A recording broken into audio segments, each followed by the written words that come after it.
পানিতে টইটুম্বর চারপাশ, বৃষ্টির জন্য জমেছে হাঁটু পানি, জলাবদ্ধতায় চরম ভোগান্তি নগরবাসীর।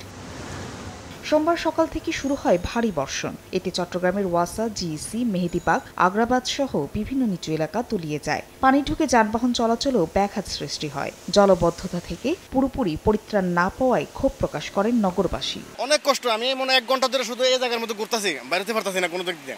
সবাই প্রতিশ্রুতি দিচ্ছে কিন্তু উন্নতির কিছু দেখতেছি না। পানি লেগেই আছে চট্টগ্রাম শহরে। বর্ষাকাল শেষ হলে আমরা রাস্তাটার কাজ ধরবো, আর নালার কাজটা আমাদের চলতে থাকবে। আমি এখন দেখে গেছি, নালার কাজ আমরা চালাবো।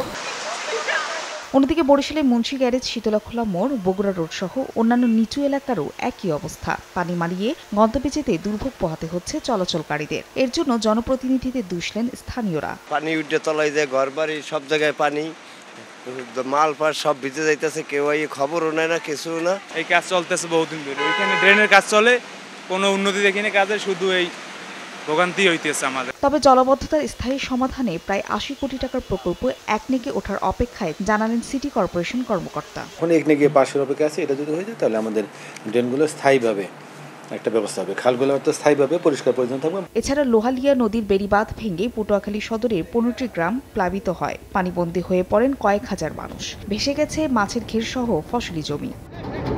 ফাহরিয়া ফারজানা, সময় সংবাদ।